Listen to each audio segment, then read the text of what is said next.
Bismillahirrahmanirrahim. Assalamualaikum warahmatullahi wabarakatuh. Alhamdulillah, wassalatu wassalamu ala rasulillah wa ala alihi wa sahbihi wa mawalah. Rabbana shrah lana sudurana wa yassir lana umurana wa hlul 'uqdatam min alsinatina yafqahu aqwalana. Allahumma la sahla illa ma ja'altahu sahla wa anta taj'alul kullal hasnin syi'ta sahla. Subhanaka la ilma lana illa ma 'allamtana innaka antal alimul hakim. Kita panjatkan kepada Allah, salawat dan salam semoga tercurahkan kepada Nabi Muhammad sallallahu alaihi wasallam. Alhamdulillah pada pagi hari ini kita bisa berkumpul di tempat yang penuh berkah ini. Semoga Allah jadikan pertemuan ini menjadi amal saleh bagi kita. Sekarang di pekan kedua setiap bulan kajian tafsir Quran tentunya, bukan tafsir yang lainnya. Kalau tafsir mimpi. Sekarang sudah sampai Quran surat As-Saffat, surat ke-37 ayat 139. As-Saffat 139 sampai 148. A'udzu billahi minasy syaithanir rajim.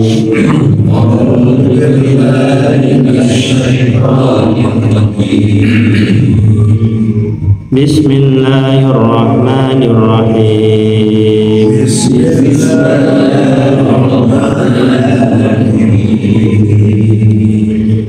Wa inna Yunus laminal mursalin.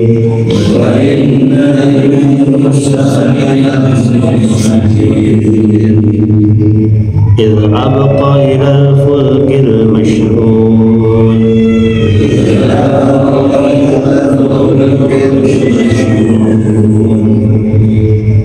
فساهم فكان من المدحضين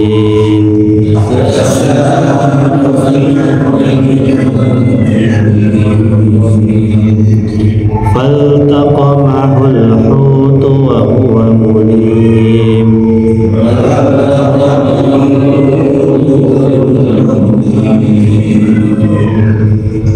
فلولا أنه كان من المسبحين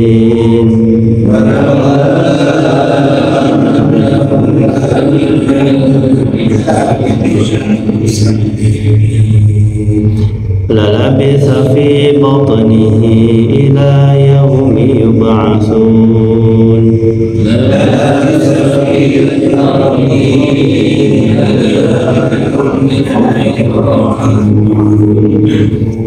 فنبذناه بالعراء وهو سقيم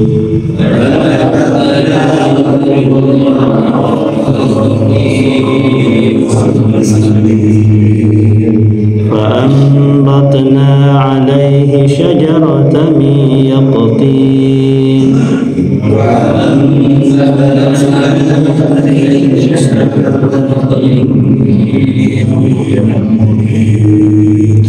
فأرسلناه إلى 100,000 أو يزيدون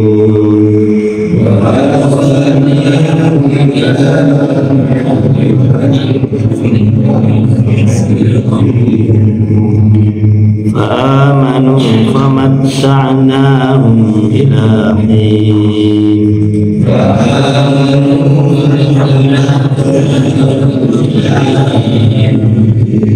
Sadaqallahul Azim.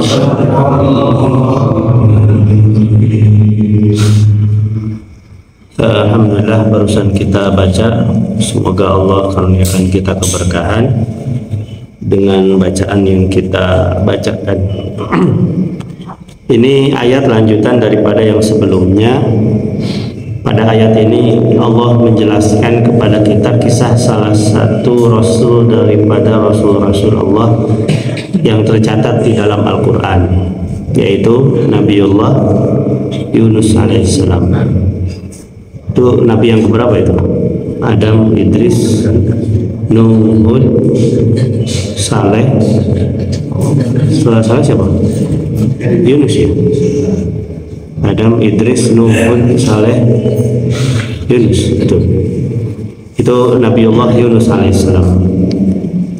Rusulan qad qasasna min qabl wa rusulan lam naqsushum alaih. Ada rasul yang sudah kami ceritakan, tapi ada juga rasul yang belum kami ceritakan. Jumlah rasul wallahu alam berapa jumlahnya, tapi yang tercatat nabi dan rasul itu ada 25. Nabi yang pertama adalah Nabi Adam, tapi rasul yang pertama adalah Nabiullah Nuh alaihissalam. Nabi Adam dan Idris itu bukan rasul, tapi keduanya itu adalah nabi yang Allah muliakan juga. Tapi yang punya amanah risalah itu adalah, ini suaranya jelas gak? Baik, pada pagi hari ini kita akan membahas salah satu nabi daripada Nabi Allah, yaitu Yunus alaihissalam. Nabiullah itu jumlahnya banyak, wallahu alam berapa jumlahnya, karena Nabi Rasul akan Allah mengatakan ada Rasul yang telah kami ceritakan, ada Rasul yang belum kami ceritakan. Yang kita ketahui jumlahnya itu adalah yang sudah Allah ceritakan di dalam Al-Quran. Nabi yang pertama itu adalah Nabi Adam alaihissalam, juga merupakan manusia pertama. Tapi Rasul yang pertama itu adalah Nuh alaihissalam. Inna auhayna ilaika kama auhayna ila Nuh. Wahai Muhammad, kami mewahyukan kepadamu sebagaimana kami wahyukan kepada Nuh alaihissalam. Jadi bukan Adam yang pertama. Walaupun Adam dan Idris juga manusia mulia, tapi Allah tidak berikan risalah kerasulan kepada keduanya. Hanya Nabi, karena ketika itu belum ada umat. Baru umat itu berkembang ketika zaman Nabi Nuh alaihissalam, dan itu pun jumlahnya otomatis masih sedikit. Kehidupan yang panjang, tapi umatnya masih sedikit. Dakwahnya itu kan 950 tahun ya. Alfasanatin ila khamsina ama. Itu dakwahnya Nabi Nuh. Dakwah itu otomatis ketika usia Nabi Nuh sudah cukup untuk dakwah gitu. Gak mungkin baru lahir langsung dakwah gitu. Otomatis usia beliau itu lebih panjang daripada usia dakwahnya. Boleh jadi di atas 1000 tahun. Semakin kesini usia manusia itu semakin pendek. Maka muncullah di sini yang sering kita bahas, a'mar ummati ma baina 60 wa 70. Usia umatku itu antara 60 sampai 70 tahun.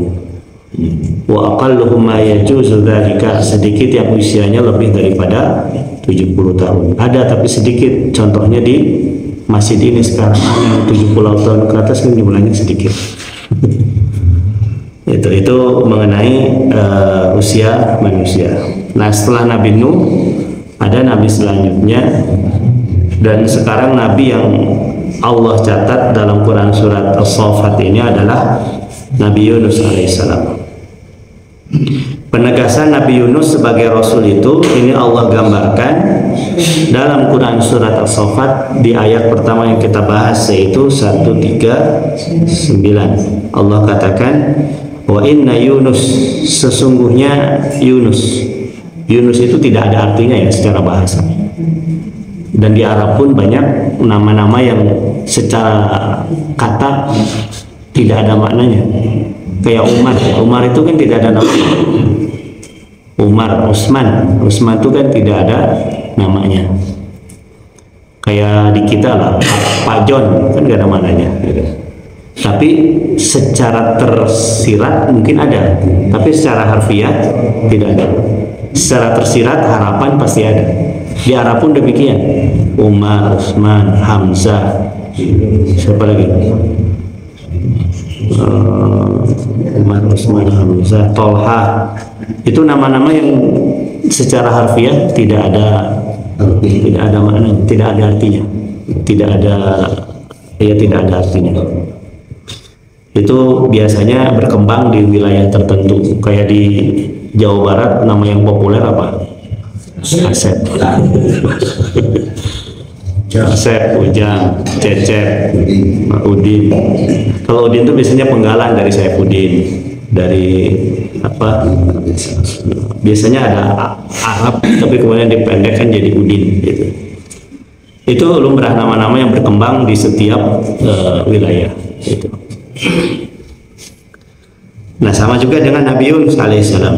Nabi Yunus pun beliau adalah sosok Nabi Allah dan diberikan nama oleh bapaknya Yunus. Siapa nama ayahnya Nabi Yusuf? Nabi Yunus, nama ayahnya itu adalah Matta. M-A-T-T-A. M-A-T-T-A kalau dalam ejaan Indonesia. Kalau di kitab politikus ada namanya Anies Mata, kalau ini Yunus Mata. Yunus bin Matta, artinya bapaknya Nabi Yunus itu namanya Matta, dan beliau itu orang Irak. Orang Irak itu secara apa ya, bahasa ibu campuran ya, ada bahasa Urdunya, ada bahasa Arabnya, tapi orang Irak rata-rata bisa bahasa Arab. Nah, beliau itu diutus ke wilayah Irak. Ada satu wilayah di dekat Sungai Tigris. Saya belum pernah ke Irak, jadi nggak ada gambaran, kurang paham itu. Yang sekarang wilayahnya sudah porak-poranda. Itu kata Allah, wa inna Yunus salaminal mursalin. Sesungguhnya ya Nabi Yunus itu adalah bagian daripada para rasul-rasul Allah yang Allah utus kepada kaumnya, kepada kaum tersendiri. Makanya nanti di ayat yang terakhir yang kita bahas, berapa jumlah umatnya Nabi Yunus itu tergambar betapa sedikit sekali. Wa inna Yunus laminal mursalin idh abqa ilal fulkil mashhun.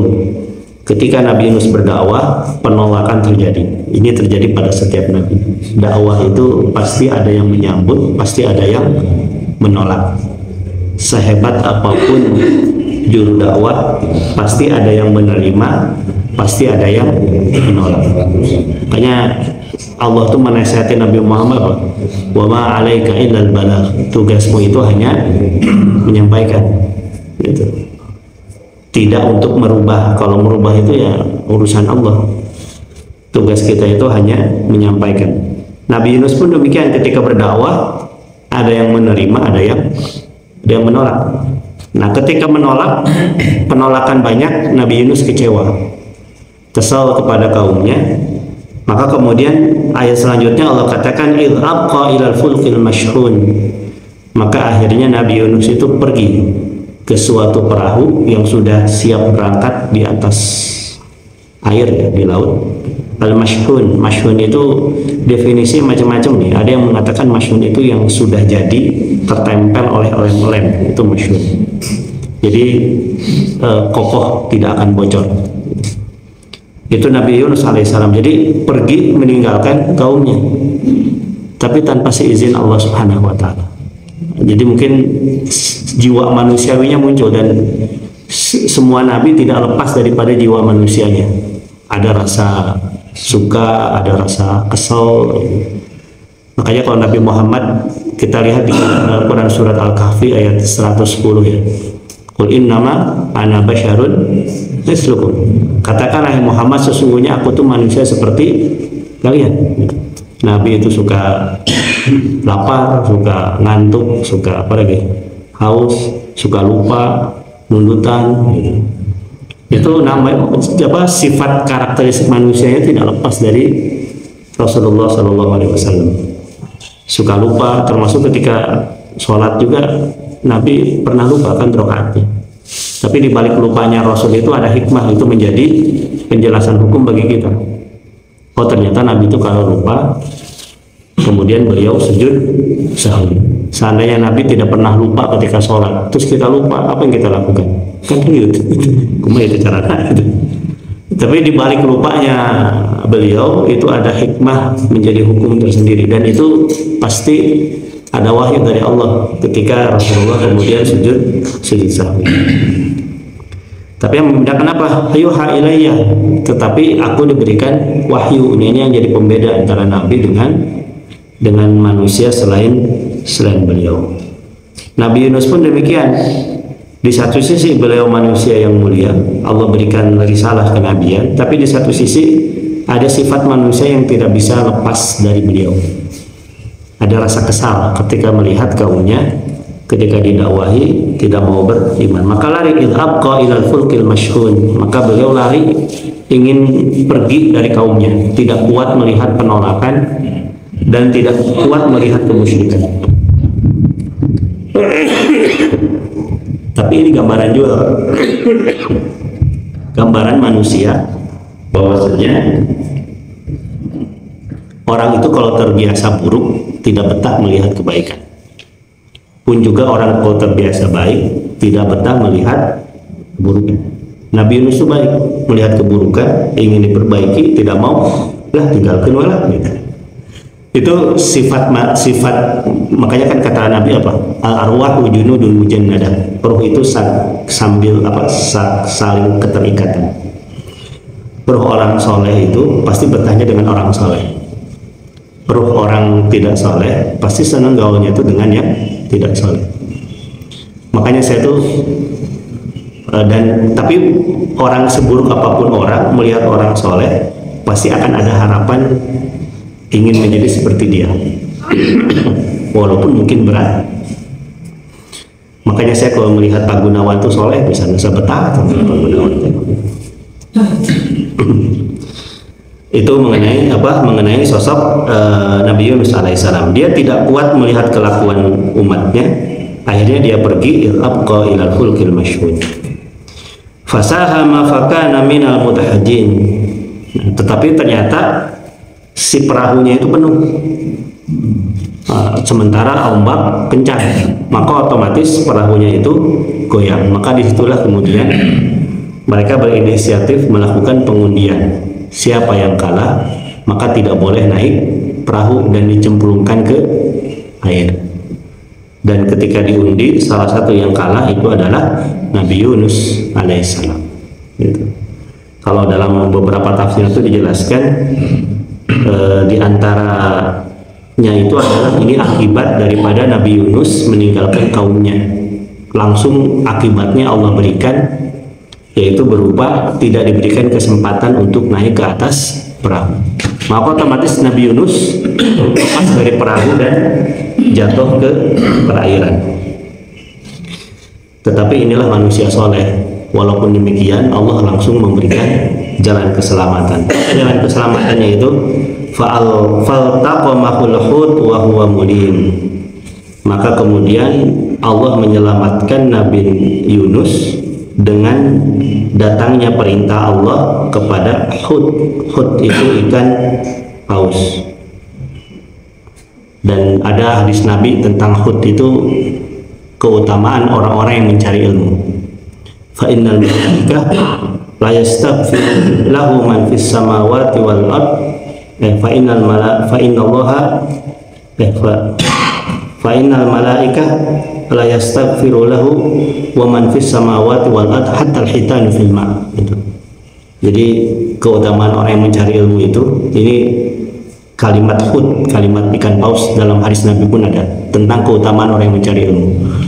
Dan sesungguhnya orang yang mencari ilmu itu para malaikat dan semua makhluk yang ada di langit dan yang di bumi, hatta hitan fil ma, sampai ikan paus yang di laut pun memohon kepada Allah bagi orang yang mencari ilmu. Itu ada kalimat hitan. Hitan itu ikan paus. Jadi besarnya pahala mencari ilmu, di antara dampak positifnya itu seluruh makhluk memohon ampun kepada Allah untuk dia, termasuk ikan paus. Gitu. Nah di sini ada juga kalimat hud di dalam Al-Quran. Faltaqamahul hud wa huwa mulim. Jadi ketika Nabi Yunus terlempar ke laut, maka datanglah ikan paus. Ikan paus itu datang atas perintah Allah. Kalau dalam tafsirnya itu ikan paus itu tiba-tiba datang dan membelah lautan. Saking besarnya ikan paus. Akhirnya ikan paus menerjang Nabi Yunus alaihissalam. Wa huwa mulim. Wahwanya itu ditafsirkan ini kembali kepada Allah. Dalam kondisi Allah itu kecewa kepada Nabi Yunus. Kecewa tapi Allah menyelamatkan. Kecewanya apa? Kecewa Nabi Yunus kenapa meninggalkan kaumnya, sehingga Nabi Yunus tenggelam, tapi kemudian diselamatkan oleh Allah dengan datangnya ikan paus. Sebetulnya Allah menyelamatkan, tapi Nabi Yunus tidak tahu. Dikira Nabi Yunus itu terperangkap di dalam sebuah ranjau yang besar. Pada Nabi Yunus belum tahu kalau itu skenario Allah Subhanahu wa taala. Dan ikan paus itu terjun ke bawah, sampai ada riset yang mengatakan kan laut itu terbagi menjadi 3 kedalaman ya, 200 meter pertama, kemudian 200 sampai 1500, dan 1500 ke bawah. Kalau 200 meter pertama itu cahaya matahari itu masih masuk. Dari 200 sampai 1500 kalau tidak salah ada, tapi seperti lidi kecil cahaya laut itu, cahaya matahari. 1500 ke bawah sudah tidak ada cahaya sama sekali. Artinya Nabi Yunus itu mengalami 2 kegelapan, gelapnya kedalaman laut dan gelapnya perut ikan paus gitu. Jadi terbayang betapa keungnya Nabi Yunus ketika itu. Itu Nabi Yunus alaihissalam. Kayak kemarin ada kapal tentara angkatan laut itu kapal selam ya, yang beberapa tahun yang lalu di Palung jatuh sampai kedalaman tertentu.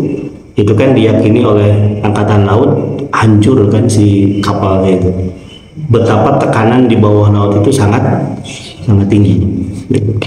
Makanya resiko hidup di air itu sangat besar, dan katanya binatang yang paling buas itu kan binatang di lautan itu.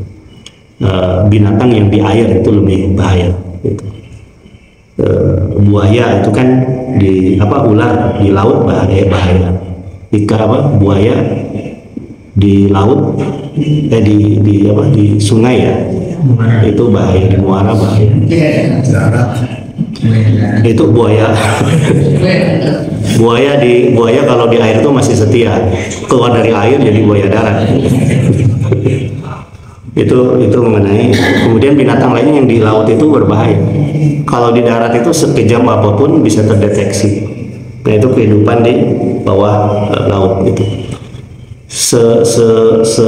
Sekokoh kapal selam saja itu bisa hancur retak kan, saking besarnya tekanan di bawah air.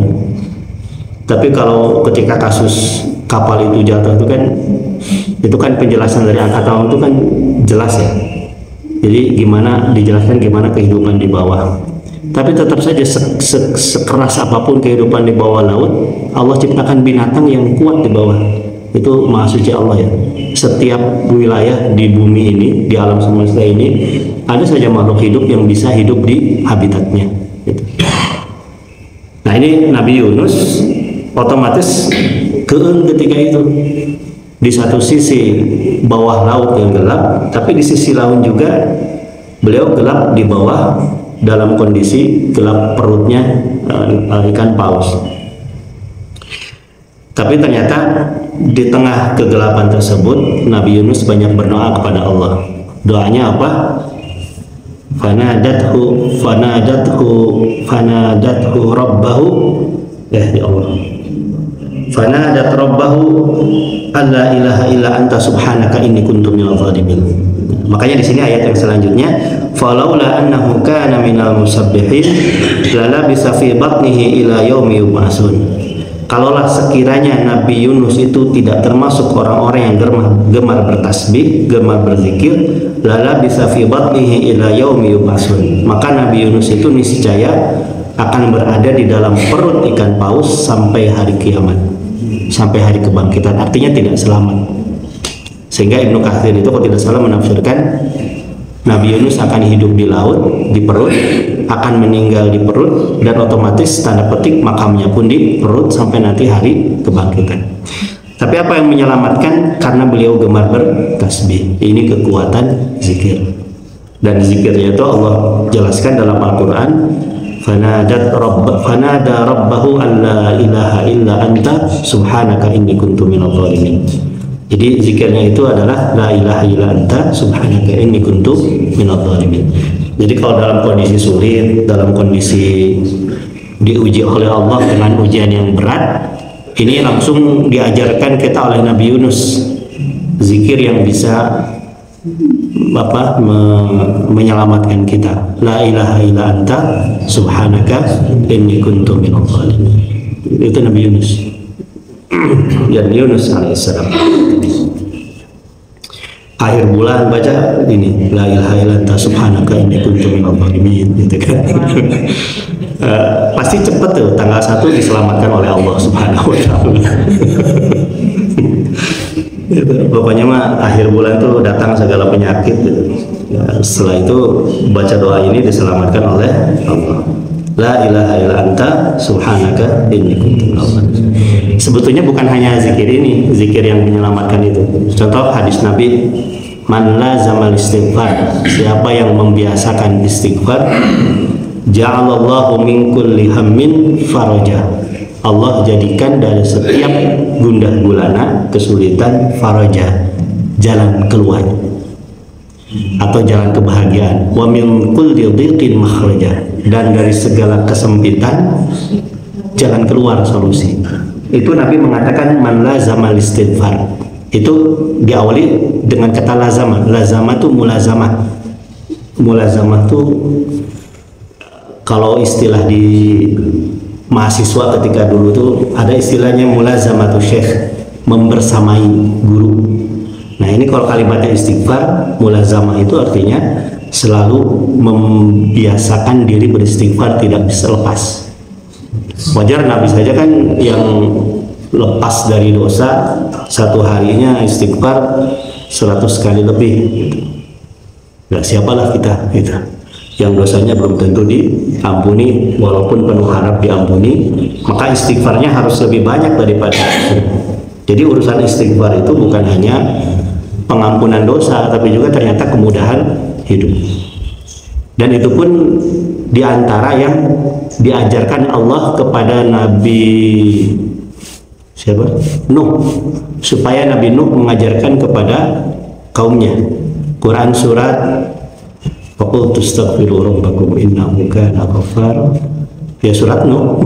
Surat Nuh. Apa kata Allah itu? Faqul tastaghfiru rabbakum innahu kana ghaffara. Yunus, Nabi Nuh bilang, faqul tastaghfiru, aku berkata kepada kaumku, istaghfiru rabbakum innahu kana ghaffara. Minta ampunlah kepada Tuhanmu, sesungguhnya Tuhanmu itu Maha Pengampun. Ini berarti siapa yang istighfar pasti dapat ampunan Allah. Ini urusan akhirat. Tapi urusan dunia ini apa? Dampak dunianya. Yursilis samaa'a 'alaikum midrara. Karena banyak istighfar, Allah akan turunkan hujan yang berkah dari langit. Ini artinya nikmat di dunia. Wa yumdidkum bi amwalin wa banin, dan Allah berikan harta yang melimpah berbentuk materi dan anak yang saleh. Itu istighfar. Jadi banyak hal-hal yang di luar jangkauan kemampuan kita, dan itu baru bisa diatasi karena hubungan vertikal kita kuat dengan Allah Subhanahu wa taala. Makanya kan kalau istilah kiai dulu tuh kan apa namanya tuh apa istilahnya, hubungan kuat dengan Allah itu. Jadi menjaga hubungan dengan Allah supaya Allah memberikan kekuatan yang di luar kekuatan kita. Itu diantara zikir, diantaranya adalah istighfar. Tapi kalau yang dilakukan oleh Nabi Yunus alaihissalam itu tadi, la ilaha illa anta subhanaka inni kuntu minadh dhalimin. Dan kalau kita lihat ya dari kisah nabi-nabi dalam Al-Quran, ketika Allah uji mereka, Allah berikan keselamatan kepada mereka pun setelah mereka melakukan doa-doa tertentu. Nabi Adam dengan Hawa diujinya apa? Diturunkan dari surga, turun ke dunia. Oh ternyata di dunia itu ribut, gas mahal, segala mahal gitu kan gitu. Tapi kemudian yang paling berat dialami oleh siapa? Adam dan Hawa itu yang paling berat itu karena dipisahkan. Ketika belum ada manusia, ini cuman berdua, satu di wilayah A, satu di wilayah B. Yang jelas dipertemukan bukan di Jabal Rahmah. Hadis yang menjelaskan Allah pertemukan keduanya di Jabal Rahmah itu hadis dhaif. Tapi ayawe orang masih percaya. Hanya orang yang lagi kasmaran umroh nulis di Jabal Rahmah itu, Nanang love neneng gitu. Banyak yang kecewa karena memang bukan di situ pertemuan. Awalnya temboknya putih, dicat pakai pulpen. Pas saya ke sana lagi, nah jadi hidung handapnya. Saya naik ke atas, putih pek. Anggar nama-nama orang Indonesia gitu. Itu pertemuannya bukan di situ, tapi keduanya sepakat berdoa, Rabbana zalamna anfusana wa illam taghfir lana wa tarhamna lanakunanna minal khasirin. Allah selamatkan. Akhirnya Allah pertemukan. Allah selamatkan setelah zikir yang pamungkas. Nabi siapa? Nabi Ayub alaihissalam. Nabi Ayub yang sakit itu Nabi Ayub ya. Sampai istrinya nggak kuat, istrinya meninggalkan Nabi Ayub alaihissalam. Tapi kemudian kan berdoa, ada zikir khusus, Rabbi ini masaniyal durru wa anta arhamur rahimin. 17 atau 18 tahun sakit menderita infeksi, akhirnya sembuh. Istrinya balik deh, kan nggak mau gitu kan, ayo neng kemana wae. Tapi karena Nabi Yunus sempat kesal ini, sifat manusiawi tidak bisa lepas dari Nabi. Nabi Ayub pun kesal kepada istrinya ketika istrinya meninggalkan Nabi Ayub. Apa kata istrinya? Silahkan kau pergi dengan nada amarah ya. Tapi nanti kalau aku sembuh kau balik lagi, aku pukul kau. Ternyata betul sembuh dan balik dia. Gitu. Pas datang lagi, Nabi Ayub tidak mengusirnya. Alhamdulillah istrinya datang lagi. Tapi janji Allah harus ditepati. Janji beliau harus ditepati, akan memukul istrinya. Tapi kasih sayang Allah kepada istrinya juga. Dan kasih sayang Allah juga kepada Nabi Ayub. Apa kata Allah itu? Wahai Ayub, tunaikan janjimu untuk memukul istrimu, tetapi simpan tanah atau rumput lah di tanganmu, sehingga ketika engkau memukul tidak langsung kulit ketemu kulit, artinya pelan, empuk gitu. Tapi janji harus dilakukan. Mungkin pukulnya itu pun pelan gitu ya. Tapi ada ekspresi bahwasanya beliau dulu pernah kecewa. Istrinya pun akhirnya minta maaf. Tapi poinnya apa? Allah sembuhkan Nabi Ayub setelah zikir tersebut. Nabi Musa alaihissalam dikejar Firaun kan, sampai tidak ada lagi tempat menjadi tempat persembunyian. Akhirnya beliau masuk ke wilayah Madian, duduk di bawah pohon gitu. Akhirnya apa? Rabbi inni lima anzalta ilayya min khairin faqir. Wahai Allah, sesungguhnya aku sangat butuh bantuan. Tiba-tiba melihat dua wanita sedang menimba. Kesulitan, akhirnya beliau membantu menimba Nabi Musa itu. Setelah itu kemudian air itu dibawa. Wanita ini lapor ke ayahnya. Itu ayah lelaki kasep ngebantuan gitu kan, dan dia begitu tulus membantu kami. Akhirnya sayanya penasaran siapa itu. Akhirnya salah satu manggil, tolong panggil dia. Apa kata siapa? Kata ayahnya itu, silahkan saya berucapan terima kasih, bentuk terima kasih, silahkan menikahi salah satu dari putriku yang dua ini. Tapi Pak Jun jangan coba-coba beristirahat di bawah pohon dan berharap. Itu akhirnya menikah. Setelah menikah itu akhirnya Nabi Musa terselamatkan dari kejaran Firaun. Ada yang mengatakan laki-laki sepuh ini adalah Nabi Syuaib. Walaupun ada yang mengatakan bukan Nabi Syuaib. Wallahu a'lam bishawab. Itu kan setelah zikir diselamatkan oleh Allah. Nabi Muhammad pun kan demikian. Ketika perang Badar jumlahnya sedikit, ada rasa keing, doa kepada Allah, Allahumma intuhlak hadhil isabah min ummatil Islam innaka lan tu'bada abadan. Ya Allah, sekiranya umat yang sedikit ini binasa, siapa lagi mau yang menyembah? Diselamatkan oleh Allah. Dan Nabi Yunus pun ini sama, la ilaha illa anta subhanaka inni kuntu minal zalimin. Poinnya apa? Jangan pernah meremehkan yang namanya zikir dan doa. Seringkali manusia itu terlena dengan kemampuan dirinya. merasa pintar, fisik kuat, lupa segala sesuatu itu atas izin Allah. Sehingga seakan-akan semuanya itu bisa diselesaikan oleh diri, lupa doa. Sehingga ada ulama mengatakan siapa yang menggantungkan kepada ikhtiar, lupa doa, itu namanya sombong.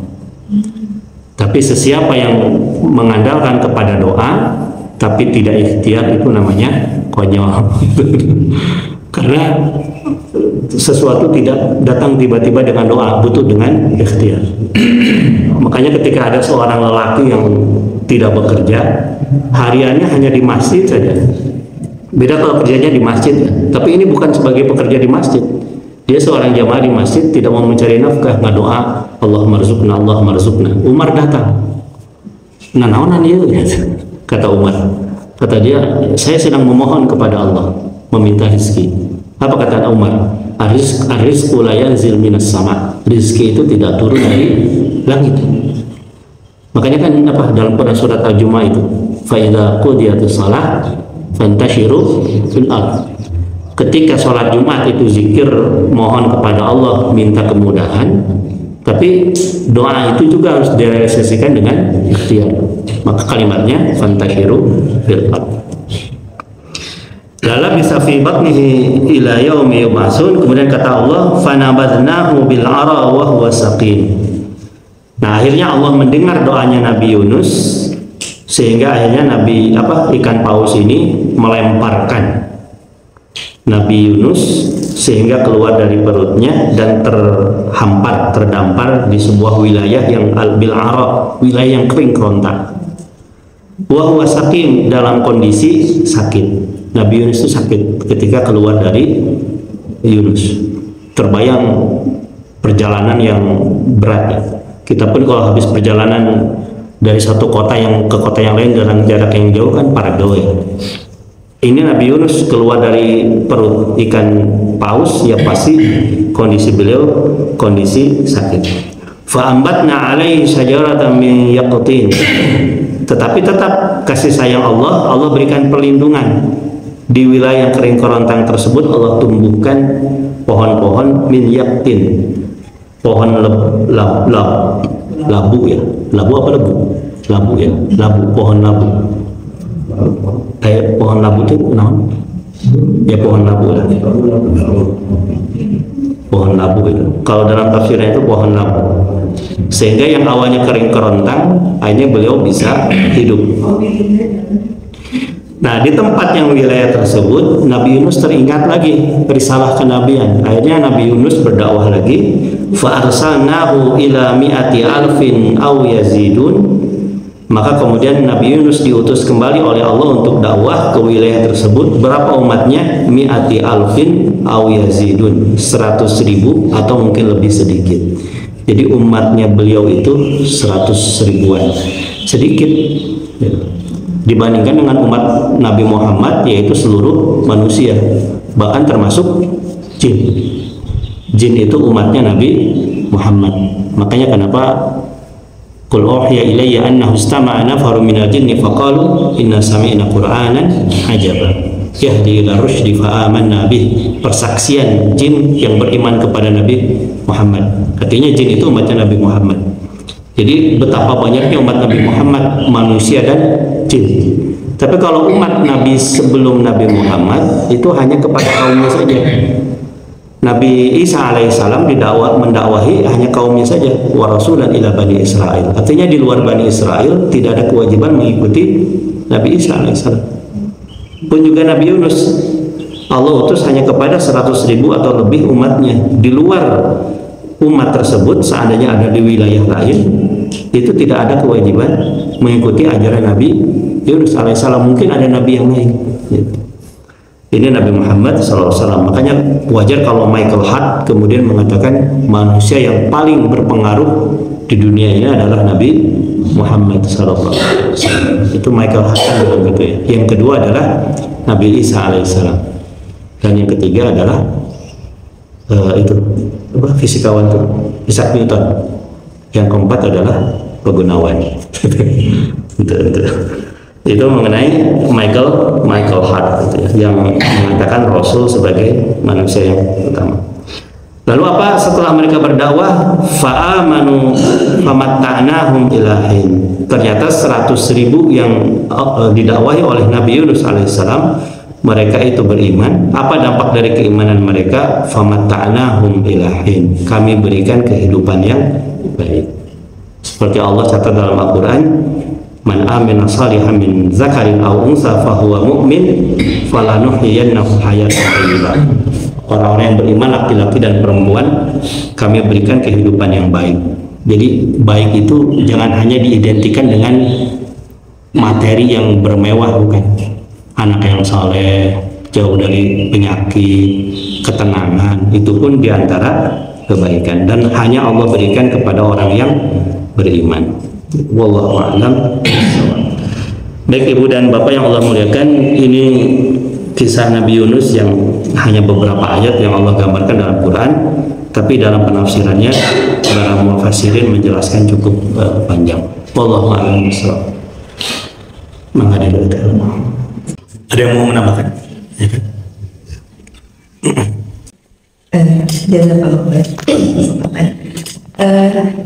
Yang pertama ini berkaitan dengan bahasan terakhir, mungkinnya 2 bulan yang lalu.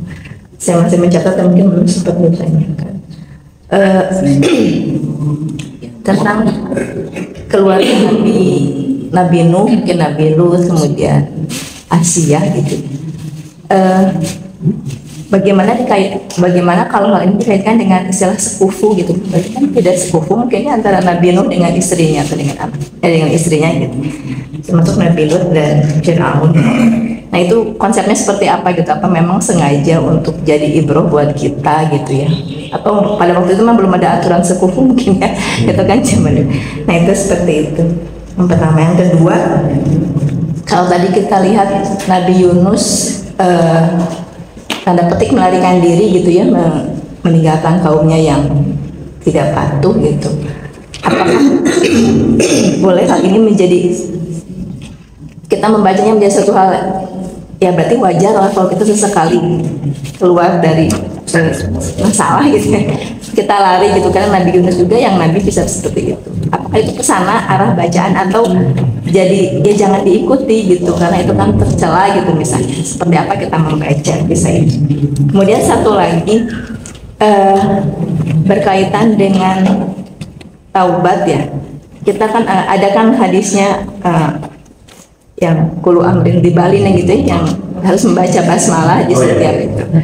Nah mungkin sangat sering saya khususnya lupa gitu kan membaca basmalah itu, walaupun saya tadi sempat lihat hadisnya ada yang bilang doif gitu ya. Apakah ketika kita bertaubat amal yang tidak sempurna itu karena kita tidak baca basmalah atau mungkin kita ria dan sebagainya itu menjadi dinilai ataukah menjadi terhapus gitu? Jadi ya berbeda mungkin kalau kita melakukan maksiat ya, misalnya kita mencuri, brand kita bertobat itu minta dihapus kan, bukan minta jadi ada nilainya kan gitu.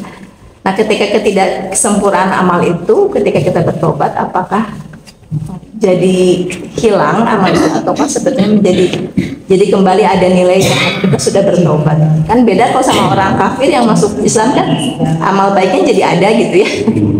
Nah itu sih, jazakallahu khair.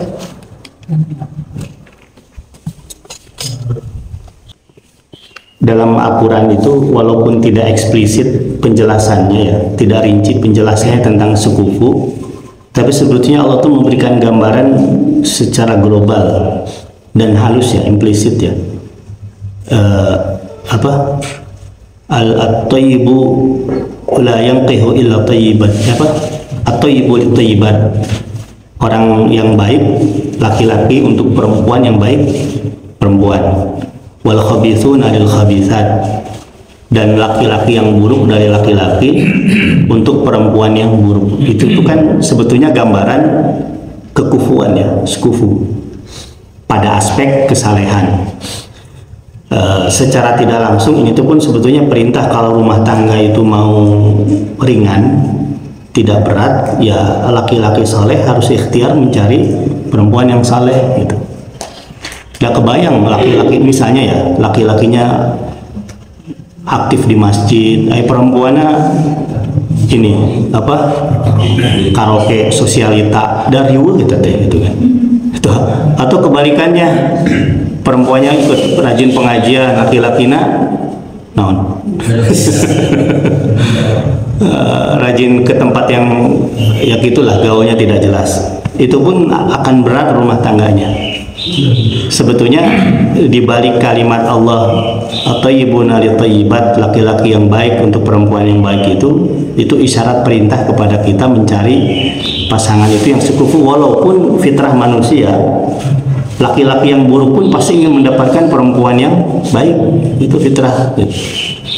Tapi maksudnya kalau harus tahu diri juga, kalau ingin mendapatkan perempuan yang baik ya dianya pun harus jadi laki-laki yang baik. Jadi perintah sukufu itu secara implisit sebetulnya ada dalam Quran. Ketiga, jadi sukufu itu bukan berarti diidentikan ini kaya harus kaya, bukan, tapi yang sefrekuensi dalam segala aspeknya supaya ringan rumah tangganya. Sebagai kasus tidak sefrekuensi itu kan tadi seperti yang Ibu sampaikan itu banyak dalam Quran. Nabi Nuh dengan istrinya itu tidak sefrekuensi. Suaminya soleh, istrinya durhaka. Nabi Nuh, Nabi Lut demikian. Kalau Fir'aun kebalikannya, istrinya soleha, laki-lakinya yang durjana. Gitu. Nah itu kondisi di mana kehidupan itu tidak sekufu pada aspek keimanannya. Tapi ada juga tidak sekufu pada aspek pola pikir, atau juga pada aspek apa ya? Kehidupan lah di dunia. Ini seperti sosok Zaid bin Harithah dengan istrinya Zainab. Zainab itu kan masih ada hubungan kerabat dengan Rasul. Nikah dengan Zaid bin Harithah. Zaid bin Harithah itu dulunya itu ya apa ya? Ya rakyat jelata biasalah. Bahkan ada yang mengatakan budak dulunya itu. Zainab itu masih keluarga bangsawan tanda petik lah, masih ada hubungan kerabat dengan Rasul. Ternyata kan rumah tangganya pun tidak nyambung. Akhirnya apa? Akhirnya Zainab dan Zaid bin Harithah cerai. Hingga kemudian Rasulullah menikahi Zainab. Gitu. Dan ini pun menjadi gambaran Zaid bin Harithah itu kan anak angkatnya Rasul. Kemudian dirubah bin Harithahnya menjadi bin Muhammad. Turunlah Quran surah Al-Ahzab yang menegur Nabi tidak boleh merubah bin, hingga untuk menunjukkan bahwasanya anak angkat itu beda dengan anak kandung. Ketika Zaid bin Harithah cerai dengan Zainab, Rasul diperintahkan menikah dengan Zainab. Seandainya Zaid itu anak kandungnya Rasul, kemudian Zaid cerai dengan istrinya, kan Rasul tidak boleh menceraikan mantan istrinya anak. Tapi karena Zaid bin Harithah bukan anak kandung, maka Rasul menikahi Zainab radhiyallahu anha. Nah itu mengenai kondisi di mana tidak sekufu. Ya memang sekufu itu definisinya mungkin tiap orang beda-beda ya. Tapi kalau mudahnya itu sefrekuensi lah dalam pola pikir, dalam status keimanan, ataupun juga yang urusannya dunia gitu. Itu kondisinya demikian gitu. Boleh jadi si perempuan dari keluarga kaya, laki-laki dari keluarga sederhana, tapi sederhananya pun mementingkan pendidikan, itu boleh jadi sekufu juga gitu. Karena pola pikirnya bisa sefrekuensi. Nah itu ternyata sekufu pun secara implisit ada dalam Quran itu, supaya ringan rumah tangganya. Kemudian yang kedua, apa tadi yang kedua? Ya. Oh ya, jadi setiap nabi itu ada sifat manusiawinya ya. Nabi Ayub marah ke istrinya, kesel. Nabi Yunus pun sama, kecewa kepada kepada umatnya, akhirnya pergi. Banyaklah yang menunjukkan sifat manusiawi mereka, para nabi itu. Cuman apakah ini menjadi landasan ada nabi kayak gitu, itu kan tenanawan lah orangnya itu. Jadi dalam konteks hal yang negatif kan bukan untuk dicontoh, tapi untuk pemakluman. Pemakluman itu dalam artian begini, jangan menjudge seakan-akan orang itu tidak punya kebaikan. Nabi Yunus, para nabi pun ada sifat manusiawinya. Tapi itu tidak menjadikan legitimasi buat kita untuk mengikuti. Ya kalau daripada para rasul itu yang kita ikuti ya hal-hal yang sifatnya beliau sebagai rasul pasti baik ilmuwan. Tapi manusiawinya para rasul, kalaupun itu muncul tidak berseberangan dengan dosa. Maksudnya bukan dosa, bukan maksiat. Itu hanya kekecewaan, kesal, itu kan bukan dosa ya. Itu manusiawinya lah. Itu bukan perbuatan dosa, tidak melawan perintah Allah. Sehingga manusia pun jangankan para nabi, apalagi kita, nabi saja begitu, apalagi kita, sifat manusianya tidak pernah lepas. Maka jangan menghukumi orang seakan-akan orang itu tidak boleh muncul sifat manusiawinya. Ya bukan nabi, ya sifat manusiawinya pasti lebih dominan. Gitu. Nabi pun demikian. Kemudian yang terakhir, ini saya kurang menangkap tadi Bu, yang ketiga itu. Ya, ketika kita bertobat, apakah amal-amal kita yang tidak sempurna, ya dalam saya pasarnya tidak baca basmalah gitu, itu menjadi dinilai atau menjadi hapus gitu? Oh, jadi kita beramal tidak baca basmalah, kemudian kita taubat gitu ya? Ya, misalnya karena dia apalah gitu, tapi kan tidak sempurna, tidak memenuhi sebagai syarat amal soleh. Ketika bertobat jadi dihitung sebagai amal soleh atau dihapus. Syekh Sa'rawi kalau tidak salah, kenapa zikir yang pertama kali setelah salam itu istighfar? Kan assalamualaikum, zikir pertama kali apa? Istighfar kan? Astagfirullah. Kenapa istighfar? Kenapa tidak subhanallah? Kenapa tidak alhamdulillah? Itu beliau mengatakan itu sebagai apa ya? Sebagai ungkapan pengakuan, khawatir dalam sholat itu ada ketidaksempurnaan. Maka ampunan yang pertama kali diucapkan setelah salam itu bukan ampunan untuk dosa terdahulu, walaupun itu termasuk juga yang diharapkan, tapi yang terdekat itu apa? Sholat yang barusan. Jangan-jangan ada sholat yang tidak sempurna dilakukan, lagi sholat mikir kemana gitu kan. Nah maka zikir yang pertama kali itu apa? Istighfar. Ya otomatis setelah istighfar diampuni oleh Allah, ya otomatis amal yang tidak sempurna itu yang menjadi diterima oleh Allah Subhanahu wa taala tidak menjadi nol, apalagi dianggap belum melakukan ibadah. Kalau dianggap belum melakukan ibadah berarti kan dosa. Maka berarti kalau saya berpendapat sih menjadi diterima oleh Allah asalkan segera bertaubat. Itu beda kalau dosa sudah dilakukan kemudian istighfar itu menjadi nol, bahkan menjadi plus, menjadi pahala dari ampunan tersebut gitu. Wallahu a'lam. Ada lagi? Udah siang ya gitu. Baik Bapak Ibu yang Allah muliakan, mungkin sekian dulu ya yang bisa kita bahas pada pagi hari ini. Semoga apa yang kita bahas Allah berikan keberkahan kepada kita dan menjadi manfaat buat kita.